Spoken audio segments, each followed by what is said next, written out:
everyone, and welcome to Hel Talk, a podcast where we talk about Heroclix and other related topics.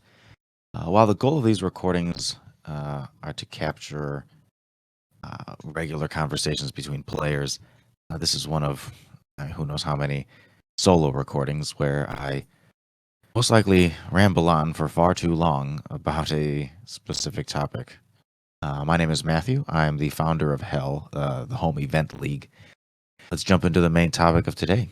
Worlds 2024 in review.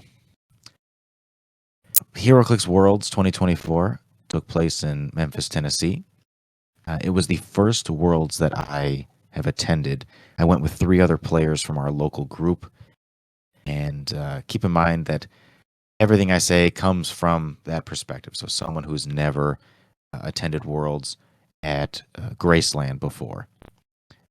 I have most of this stuff here written down in I have some notes that I took about everything, but there are some things that I might just kind of say off the cuff, so bear with me here. But I grouped a couple of topics somewhat together. The first being the area in general and places to stay, so places that you could stay if you were planning on going to Worlds.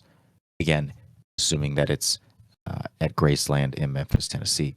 So our group, we did stay at the guest house in Graceland.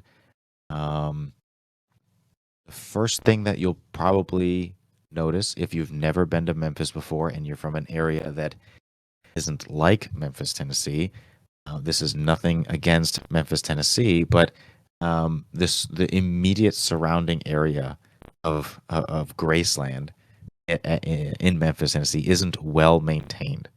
Some people might call that area around Graceland a ghetto, but I'm pretty sure that there's people that will disagree with that.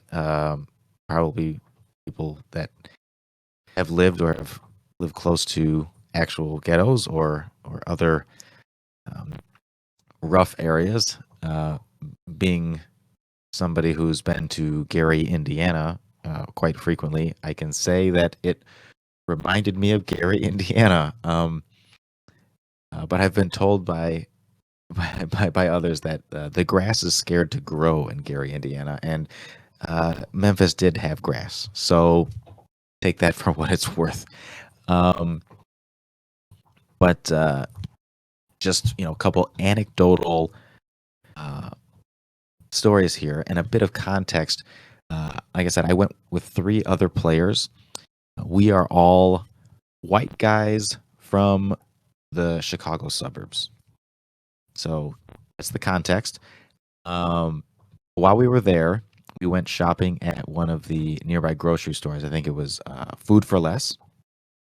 And as we are checking out at the store, you notice that there are security guards at the grocery store, which may not be very common for some people, but they were there. And not only were they there, but they were pretty well armed. They had weapons quite literally strapped to their chest. And as we were checking out and as we were leaving the store,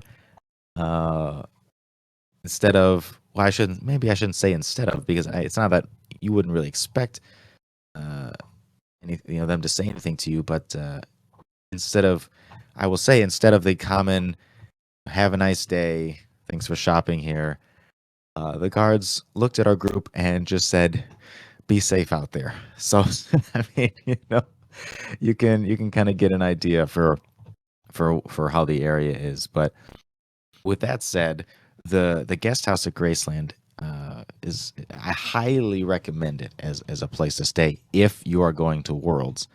And I'd go as far as to say that it's the only place I would ever stay at if I was going to Worlds in Graceland, Memphis, Tennessee. So that's to say that if Worlds was at Graceland in Memphis, Tennessee, and I wanted to attend, but there were no rooms available at the guest house, and I couldn't find any free spots in anybody else's room, I wouldn't be going to Worlds. I'm just putting that out there. Probably gonna get a bunch of hate from people who live at or near Memphis, but I didn't meet anybody who lived at or near Memphis that actually went to Worlds. But maybe again, I just didn't talk to enough people. Regardless, I do want to point out that Graceland does have excellent food options on site.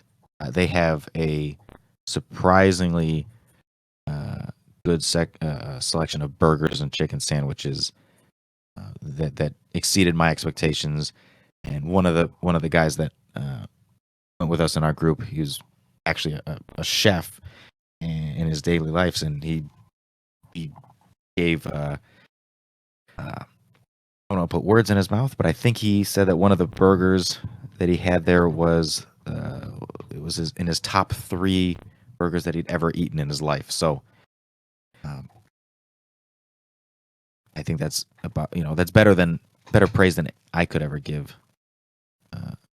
And I do want to also mention that they have free peanut butter and jelly sandwiches every night. So if you're into that, or you can just, it's free. Well, you can't argue with free 99 as a price. Another great thing I wanted to point out about Graceland is their site staff. Excellent site staff. Very, very well mannered and very polite, very helpful, very kind, very understanding. Every other positive adjective that you can think of under the sun can pretty much be applied to the people that work at Graceland. Very nice people. One of the main downsides of staying at Graceland, which again, it's the only place I would stay at if I'm going to Worlds, so it's something that you kind of just have to just deal with. But one of the main downsides is there's for the most part constant Elvis music playing all around the building. I mean, not in every section of the building 100%, but in virtually in most public spaces on the building, there's Elvis music playing. And after staying at Graceland for a few days, it may become repetitive. I mean, when you've heard the same song for the 4th, 5th, 6th, 7th time, it might get to you. But our group, we kind of made the most of it. It's very obvious when you're at Graceland for Heroclix Worlds to tell who is there for Heroclix and who isn't. And the people who are not there for Worlds are generally there because they appreciate Elvis. So you can poke fun at them. I shouldn't say poke fun at them. You can poke fun at Elvis, and you'll certainly get some sort of reaction out of the population that isn't there for Heroclix. We're walking out of the building, and obviously Elvis is playing, and we say something. Either there's a group of people that are obviously not there for Heroclix, waiting for the shuttle to take them to one of the Elvis museums or one of his jets or something like that. And we're saying something like, "Man, they're playing Elvis on the radio again.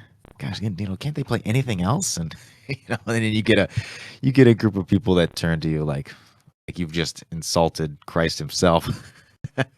and yeah, so sometimes that reaction is enough to turn the maybe slightly annoyingness of a lot of Elvis music into some entertainment. But overall, as I said, I would only stay at Graceland Guest House if I plan on going to Worlds at Memphis. I would recommend anybody to do the same. Again, the surrounding area not very well maintained, like I said. one of the stories that I forgot to mention about the surrounding area is I won't say which specific restaurant, but it was a fast food establishment that was very close to Graceland, and uh, there was a very large roach that just ran out from behind the counter and like right right at one of the guys that I went to Worlds with. So he had a change of heart about eating the meal that he had ordered. So again, this is not the you know not don't expect 5-star restaurants in Memphis, Tennessee at Graceland. Um, but again, like I said, the food at the guest house is just it exceeds our expectations. It's really good. It's really good. I would recommend it. Um, that's kind of the first main topic I had. Second was, let's see what I have. I have the registration process. There's not too much stuff that's super interesting, but what in my notes here, I wrote down. Let's see so WizKids, the event organizers gave us a paper sign up sheet while we were in line to register for events. So this paper sign up sheet was supposed to be more or less the official your official event sign up sheet that you would show to the judges or event organizers once you got into the event to prove that you had registered for the event, assuming your name didn't appear on when they announced pairings or standings or anything like that. So lo and behold, the sign-up sheets were created by WizKids, so that means they had a typo on them. So I know this is not a big deal, but it's ironic and funny enough that Worlds took place from Thursday through Sunday, and on the sign-up sheet Thursday said Tuesday. So they needed a quick little. I don't know if that would be a clarification or would that be an errata. I don't know. I'll leave that to the rules team to decide. And there was also one instance where they had two sequential super sealed events, and they clearly overlapped. And I brought that up to the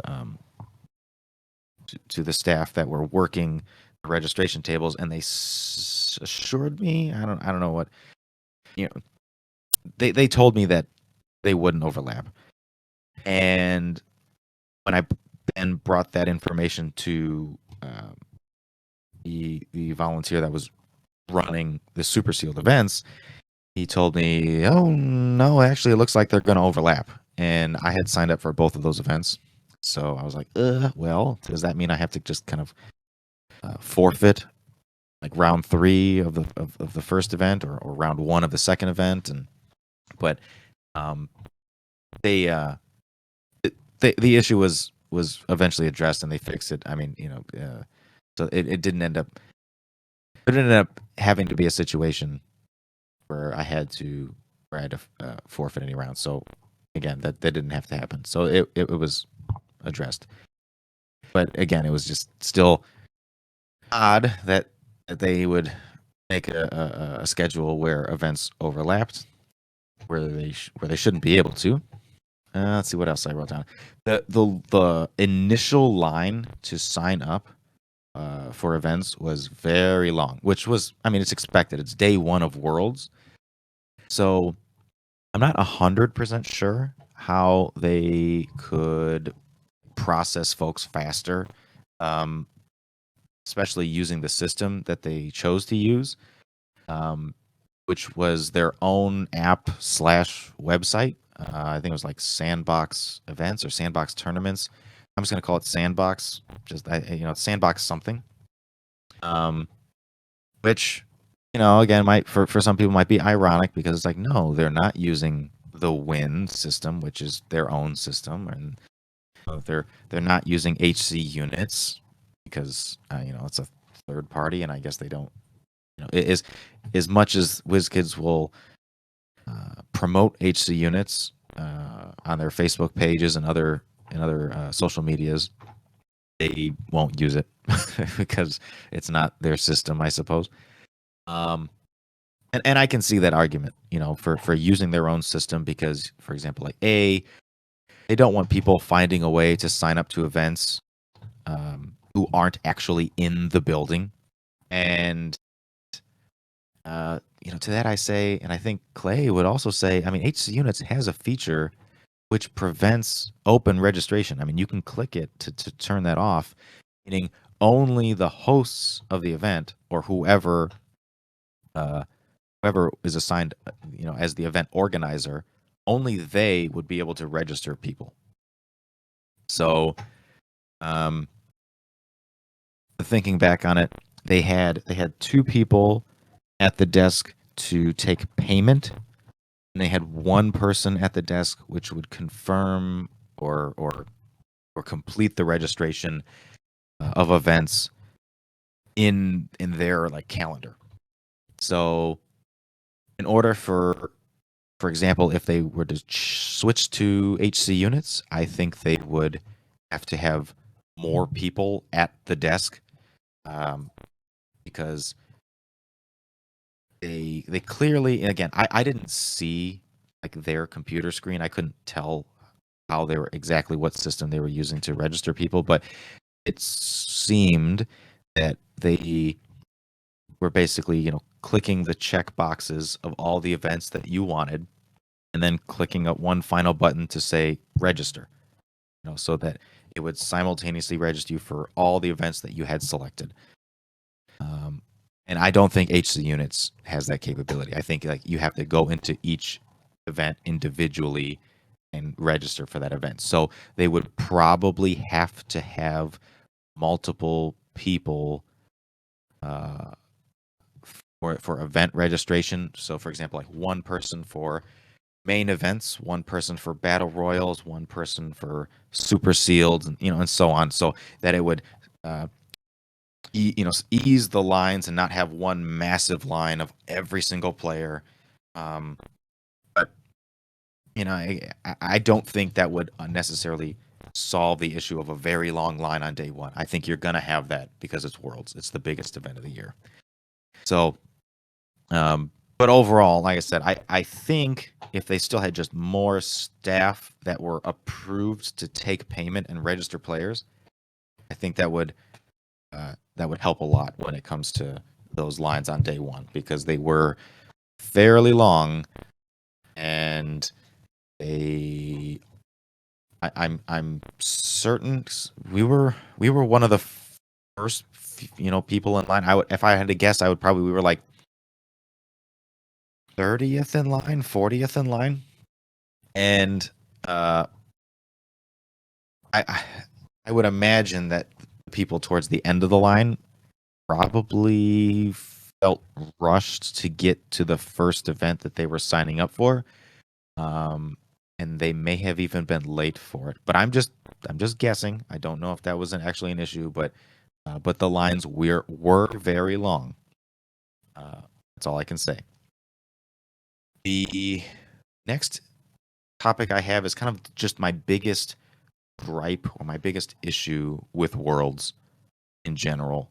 Again, this is my first Worlds that I've attended, so I don't have anything to compare it to. So again, take this for what it's worth. But as I mentioned, they were using their own tournament event system. I believe it was called Sandbox Tournaments. And overall, and I don't think anybody who attended Worlds 2024 would disagree with this statement, but it was a frustrating system to deal with. It was clearly not appropriately stress tested beforehand. And what I mean by that is Worlds is the biggest event for Heroclix of the year. I mean, I don't have to, even though this is my first Worlds I've ever attended, I don't have to guess at that. That's just a fact. the WizKids event organizing team, or I don't want to put blame on any specific people because I don't know who is to blame for this, but whoever's decision it was to use this system, they either themselves did not appropriately stress test the system, or the people that were assigned to do so didn't. And this was very clear from almost from the get-go, because it was extremely common for the system to crash when many people attempted to jump into it or log into it at the same time to look at pairings, for example. This caused many delays over multiple events, and often resulted in judges and event organizers and volunteers to have to tell each player individually which table they're sitting at, and because the system not only would just crash, but it would just be down for a very long time. That's kind of a vague term, but you have to keep in mind that this system was being used for every event all weekend at the same time. So if the system crashed because Silver Age main event was going on and pairings were released and everybody tried to get in and then it crashed, that means that if you were in a BR and it was a round of the BR was starting at the same time, you would also not be able to view which table you're sitting at. So it wasn't just specific for the event that you were registered for. It was across the board. I have no idea if this is true because mainly I can't test it, but I was told that the reason this system crashed was due to a cybersecurity trigger occurring where the system felt that it was under attack because too many users were signing on simultaneously. And so as a safety measure, it would automatically just put out and say that, nope, nobody can access the system. I have no idea if this is true. And regardless, even if it is true, this should have been tested and addressed beforehand. But again, I'm not blaming anybody who was actually in the building at the time running any of the events, because I have no idea if any of those people were the ones that made the decision to use this system or built this system or tested this system or any of that.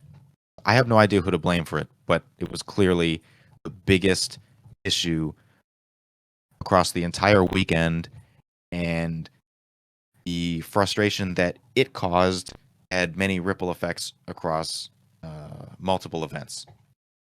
So again, this was also just my experience. I've also heard from other people that they had absolutely no issues at all across the entire weekend.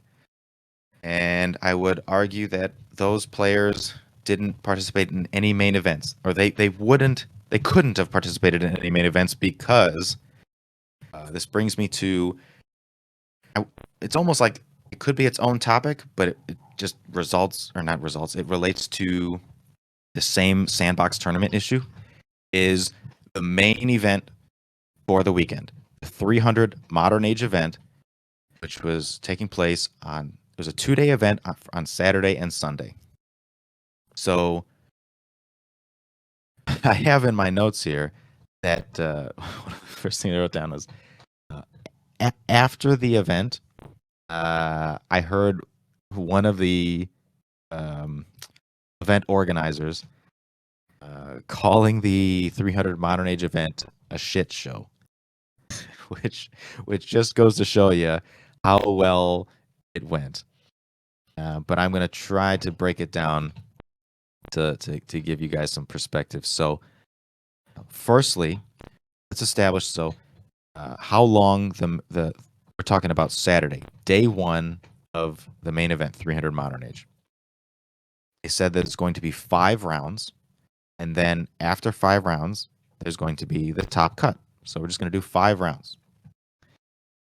The first 3 rounds, each round, because of the sandbox tournament crashing every time players tried to look at pairings, each round took nearly 2 hours.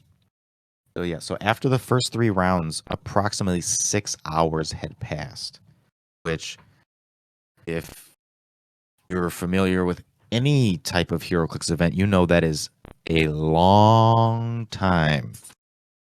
And this was unfortunately doubly bad because, again, this is not the fault of the event organizers, but they not only did they say that we're going to be playing 5 rounds,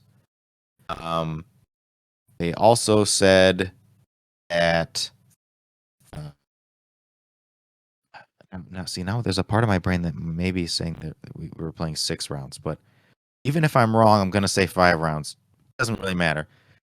But the point is, we're going to be playing some number of rounds, and they specifically mentioned that there's not going to be any built-in breaks. They said that the only breaks that you'll get are if your round ended before time was called. So if your round, they're like, if your round ends before time is called, you better go to the bathroom. You better get something to eat. You better do whatever it is you need to do, because that's your time. And wouldn't you know it, my first 3 rounds went to time. At least I believe so. I mean, again, I probably my second round didn't. If I had to think back, but I guarantee you my first round went to time, and I'm almost certain my third round went to time as well. Maybe not my second round, but again, it's been a little while. You'll forgive if I don't have perfect memory on this. But the point I'm trying to make here is that my rounds went to time. The vast majority of them, at least, went to time. So I'm assuming that since my round went to time, I will not have the opportunity to leave and get something to eat, to leave and get something to drink, to leave and use the restroom, right? Because you were told the only breaks you'll have is if your round ends early. Okay. That wasn't true. And not only wasn't it true, it was true. It wasn't true in the sense that the next round, would happen so quickly that it's like, all right, we're gonna get to the next round. You're not gonna have a break. It's because, again, the round would end, and then similarly to how everybody would have to log into the system to retrieve pairings, which would crash the system. They also said that everybody would have to self-report all the scores.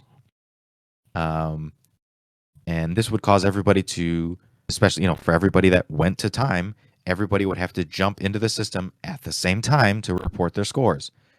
Guess what happened when everybody tried to jump into the system to report their scores at the same time? Yeah, the system crashed again. So everybody in the room would kind of be stuck, just looking around confused, like, I can't get into the system. I can't report the score. So what the hell do I do? And eventually, again, the tournament organizers and judges would have to come around to each person specifically and be like, hey, everybody, log off the system. Do not sign in. Just tell us your scores, right? Just kind of almost like a regular event. Tell the judge what happened, and they'll input it into the system. So that took a very long time because, again, in between all the confusion of the system crashing, they telling everyone, hold on, we're going to fix it. They say it's fixed. We try again, it crashes again, and it was just back and forth. So, like I said, the first 3 rounds took nearly 2 hours each. So the amount of time that you're playing the game, I should say the amount of time that you weren't playing the game exceeded the amount of time that you were, which is not a great look when at the end of the day we're all in the same place to play a game. And if we're mostly not doing that, that's not ideal. But with that said, let's see what happened after that. So after several rounds of the system crashing catastrophically and resulting in major delays, the event staff completely switched to just pen and paper. Practically switched to just pen and paper, and this meant that again, when players were done with their game, they had to self-report their score. But again, this was like, not via the app or website. This was just telling the judge, but they had to line up and, one at a time, tell the judge what happened, what table they were at, what was the score, all that stuff. And that would take another 30 plus minutes, for with everybody lining up, and then and then the judge is putting everything in, and the judge is saying, okay, we have pairings, and then everybody would have to line up again to figure out what pairings they had, and it was to quote the WizKids event organizers, it was a shit show. But I would just say it was not ideal. It's kind of the opposite of what you'd think the goal of Heroclix WizKids Worlds should be. Let's see. Then what happened after that? So originally on Saturday, the plan for Saturday was Top Cut. Again, I originally said 5 rounds. Maybe it was 6. Who cares? It's Top Cut, right? That's the plan for Saturday. Is Swiss rounds for Top Cut. Sunday was planned and scheduled for the Top Cut, which was 32 players. On Saturday, after, I think this was, I don't know exactly when they said it, but it was after we had started for a while. They said that we are now going to, instead of doing a top cut of 32, we're going to do a top cut of 64. And they're like, don't worry, we're going to give extra prizes for everybody who made top 64. And they did. I think they gave everybody an extra Parademon. Thank you, WizKids. Not gonna say no to extra prizes.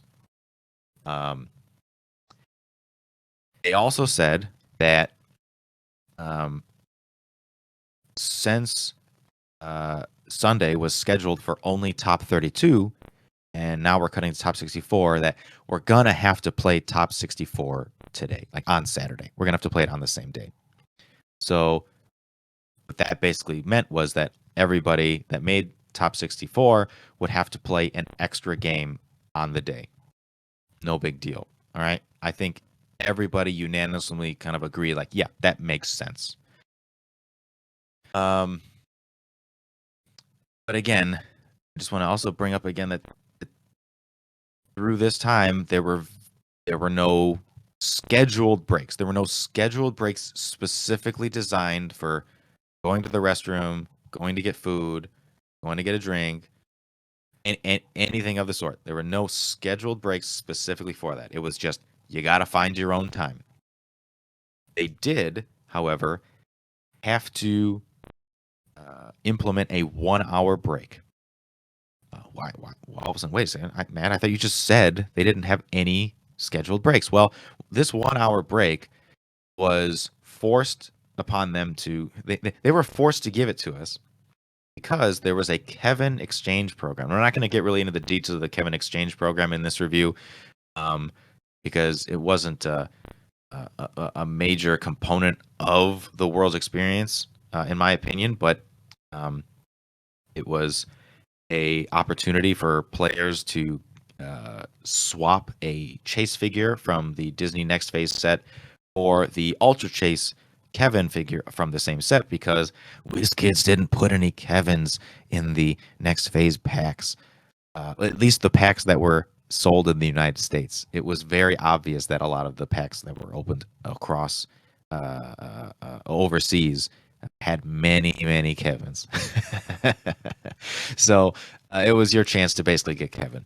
But again, it wasn't a big part of Worlds for me. It might have been a big part of Worlds for others, but this is my opinion. So I'm not going to talk too much about it. But there was a 1 hour window for that program. So the way that program worked was basically like on day one of Worlds, you would sign up for this program and or get in line for it, or be on the wait list for it if the line was already full. And then on Saturday, between I think it was 4:30 and 5:30. Again, don't quote me on this because I'm probably getting a lot of things wrong, but I know for certain there is a 1 hour window that that you are able to get in line and then exchange your chase figure for a Kevin Ultra Chase figure. That because of all of these delays that happened in the 300 Modern Age event on Saturday, the Kevin exchange program window overlapped with the window of the Modern Age event.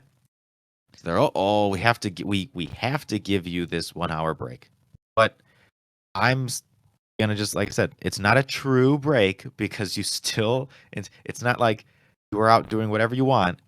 You were instead standing in another line and you were just waiting to get a Kevin. So you weren't going to the restroom, you weren't, getting something to eat, you weren't whatever. And there's a chance you could have, because I suppose you could have been like first in line to get a Kevin, and then you have another 50 minutes to do whatever you want. But for the most people that weren't first in line to get a Kevin, you had to wait a good amount of time to get a Kevin, and then you had to go back to play Top 64. So we do that. We go play Top 64, and after Top 64, I ask a judge, "Hey, is this the last game that we're going to play today?" Because by this time we've been in the building a long time. So I think the event started like 8 or 9 a.m. and now we are at around 6:30, 7 o'clock, I think. Something around that time. And so I asked him, like, "Are we done for the day? Like, can I pack up my stuff because I'm tired, I'm hungry, I'm thirsty, everything. Like I want to get out of here. I'm done playing Heroclix." And again, not blaming this judge or any of judges or any event organizers that were there in the building, because I'm not 100% sure if any of them were responsible for this. But his response was, "I'm sorry, but I don't know the answer." So obviously this specific judge wasn't responsible. But anyway, we had no idea if there would be another round, even though Sunday was specifically scheduled for top 32. And after this round that we had just played, which was top 64, we would be at top 32. So why on earth would we need to play any more games today? I don't have an answer for that, because what had actually happened is we had to play top 32. So after nearly, after top 32, this was virtually, I think I would say roughly 12 hours, maybe a little less, maybe a little bit more. I think 12 hours is a good estimate of having no designed breaks for drinks, for restrooms, for food, for anything, and only having breaks, quote, when if your match ends early, And then I suppose if you happen to get Kevin quickly during the break from 4:30 to 5:30. So yeah, I I don't think that was a good idea or a good move on WizKid's part. And in my mind, making us stay for the extra round of top 32, and they technically already made us stay for the extra round of top 64, but that was reasonable because again they had only scheduled Sunday for top 32, but making us stay on Saturday for top 32 was, like I said, it was unacceptable on my part. I should say it was an unacceptable move on the part of WizKids. So from my perspective, that's how it was. Because I mean, you got to have clear expectations for how long players are going to be in the building. I mean, especially without any built-in breaks. As I mentioned, yeah, it was nearly 12 hours, and the break that they only had was because of the Kevin Exchange program. So, I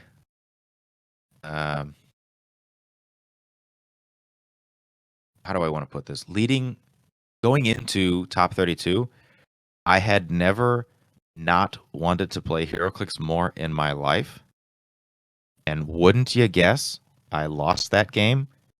And I lost that game. That'll be something that I don't go into detail about because I feel like it would cause drama. And I don't want to cause drama with any players because I don't hold animosity towards anybody. But again, because I feel as if I was well rested for top 32, I don't think what had happened in my top 32 game would have happened. So I'm not gonna get into details about that. But let's just jump forward and just say again, the overall day one of the 300 Modern Age main event was not a positive Heroclix experience. It was almost the complete opposite of what I expected from Heroclix, from Worlds, from Heroclix. I mean, this is supposed to be the biggest and best event that Heroclix has to offer. And again, this was not a positive experience. And again, I'm going to quote one more time an event organizer that was heard afterwards, calling it that 300 Modern Age event specifically a shit show. So I wrote down a couple side notes here. I am not blaming any of these downsides or any of these complaints or any of these issues on any of the judges. I'm not blaming most of the event staff either, because I believe none of them are responsible for any of these negative experiences that I experienced at Worlds. Negative experiences that I experienced. I'm using the same word a lot. But I don't want it to end on like a negative note. And I don't want it to make it seem like I felt like Worlds was an overall negative experience. So I do want to say that we made tons of great and hilarious memories with the friends that I came with and with friends that I made over that long weekend. So I want and I like to highlight areas for improvement more than I would like to highlight positives. It's very easy to do the same things again, whether they are good or bad. But I feel that the toughest thing to do is to make changes, and especially when those changes require improvement. And that's what I would like to see more than anything. So, again, WizKids, consider using HC units more worlds in the future. I'm sure you can work with Clay to uh, establish a special system specifically for you, for all of the events that you are planning to host at Worlds. I'm sure he can find a way to make a special, like I said, special schedule for you, which allows uh, players to view the events but not sign up for them, and allows you to sign up all the players for all the events that they want in a very quick way that uh, that doesn't require us to have to use an event system that hasn't been stress tested, because I do know for a fact that HC units does work even if hundreds of people are signing on to the site at the same time. Just putting that out there.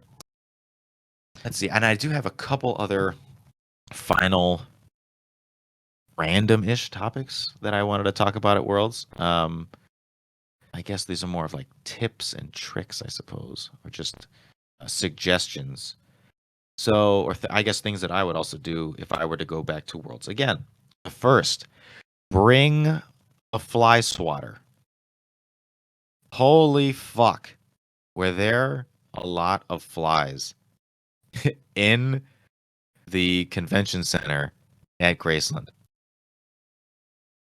And for anybody that doesn't know or hadn't seen the memes about it, yeah, there are a lot of them. The reason why they were in the building is because the rolling doors in the back of the convention center, basically like where delivery trucks, where you could bring things in. There's a lot of garbage out there. So they on times where they would open those doors to bring in things, a lot of flies came in. And I would imagine a lot of flies came in other ways as well. But they were everywhere. They were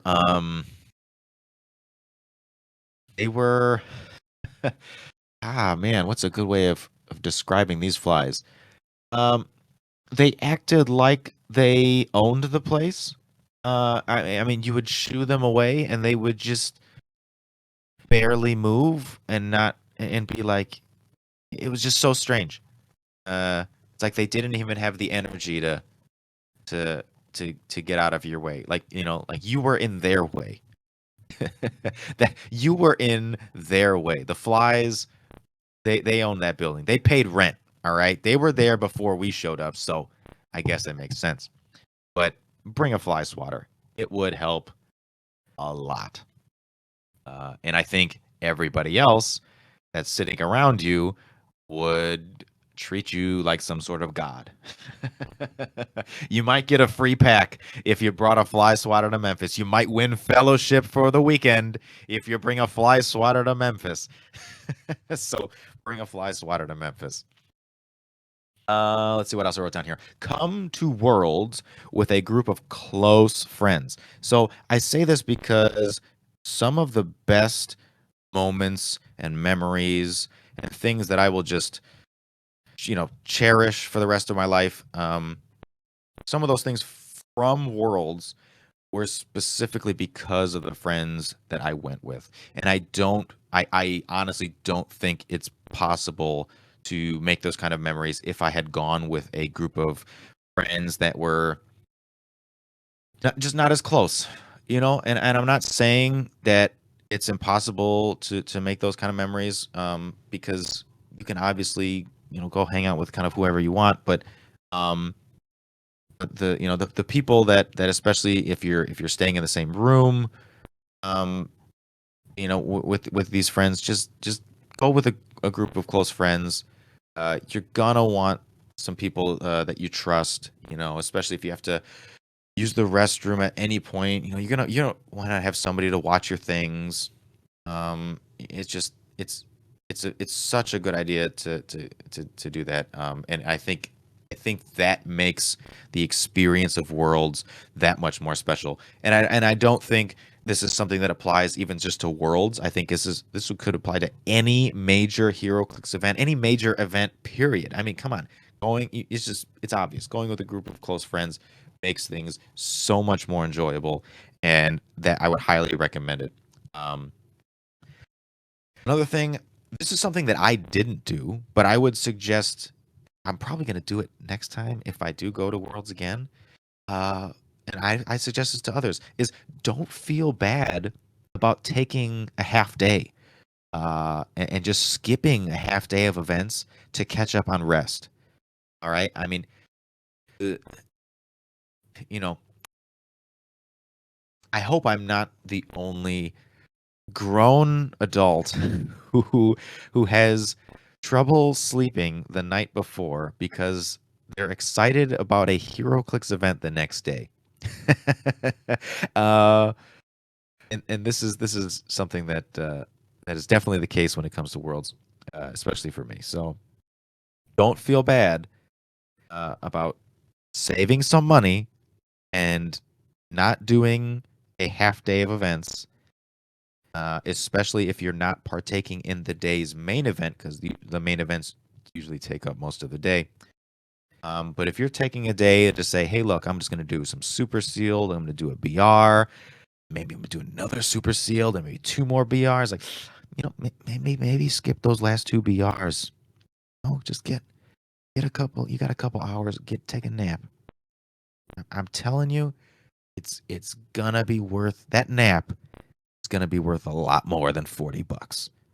All right, you're gonna that's gonna be $100 nap right there. Okay, let me tell you. All right, that's the type of sleep that money can't buy. All right, especially if none of your buddies, right? If none of your buddies are taking a break, you're the only one in the room. Oh, that's great. Oh, like I said, I didn't even do it. I didn't even do this, and I just know it would be awesome. It'd be the best sleep I ever got. Oh, I didn't get it. I didn't get the best sleep I could ever have. Oh, I'm gonna get it. If I go again, I'm gonna get it though. I'm gonna get it next time. I'm gonna specifically ask everybody that's in my room, like, what events are you in for the day? I'm gonna find a 2 to 3 hour chunk where they're doing events, and I'm gonna be taking that bus, taking that shuttle back to the guest house and having a nap. Oh, well, we'll take a shower first. Oh yes, take a shower, take a nap. Oh, it's gonna be great. Anyway, can you tell how much I appreciate sleep? Can you tell how much I love naps? Oh, my last suggestion for you before I shut the hell up is to, uh, if you can, frequently get out of your rooms and go to the lobby, to the bar, to the outdoor area of the guest house in Graceland in the evenings, in the early evenings, in the evenings, when the sun goes down. There are so many other HeroClix players that are just hanging out. They're just hanging out, right? And and and and they everybody wants to talk about HeroClix. That's all they want to do. It's all we're there for. We just want to play HeroClix. We want to talk about HeroClix. We want to talk about HeroClix related shit. That's all anybody wants to do. And you know what? If you're socially awkward, guess what? We're all socially awkward. We're in Graceland playing HeroClix. We're there for a fucking HeroClix convention. None of us have won any popularity contests. Okay? So it might be awkward going up to somebody and trying to strike a conversation, but I'm telling you, it's really easy. Really easy. This is coming from somebody who's extremely socially awkward. All right? Hi, I'm an introvert. All right? But it's very easy. Up to somebody, hey, what events did you play in today? You know, what prizes did you get? Anything cool? You know, that's it. And that starts everything. And you're talking, who knows what you're talking about next? And you know, you get to meet a bunch of new guys, bunch of new gals, make some friends. And I think that's one of the most valuable things uh, uh, um, about Worlds in general is not only, like I said, going with a close group of friends, but potentially making a close group of friends. All right, I talk to many people at Worlds, and um, I'm not saying that I made any incredibly close friends at Worlds, but I think I definitely have stories that I will remember for if not forever, for a very long time. And again, these are the types of stories that you can't buy with money. You can't you can't just fabricate these things. That they have to come. They just come naturally, and they're what makes big events like this special. So, as like I said, as um as concerned as you might be about your performance in the next event of the events of the next day, or if you're practicing for your that 300 modern, or you just really want to stay in your room and just get that one more practice game in, because if you just got one more game in, just go get out of your room, go talk to somebody, right? Relax and enjoy yourself. That's why we're all there. Just enjoy yourself and have a laugh, um, and, and celebrate this game. It's made for kids, because inside isn't that's what's in our heart. We're all kids in there, and we play this game for a variety of reasons, but at the end of the day, it's because it's fun. That's what it should be. It should be enjoyable, and and believe me when I say that the vast majority of people uh, are enjoyable to talk to, and again, like I said, a lot of these conversations I wouldn't trade for anything. So I've rambled on enough. I hope I gave you a good idea of how Worlds was overall in 2024. Hope I gave you a good idea of how WizKids could improve upon Worlds for the following years. And and thanks for listening. Thanks for listening, because if there's anybody who hates listening to me, uh, no, I didn't say that right. I hate myself. I said this wrong too. Hmm. I don't like the sound of my own voice. So, uh, thank you for listening to it, because I won't. I won't listen back to this recording. So, with that said, let's click stop recording and talk to you guys next time, and hopefully with some other friends. All right. Matthew out.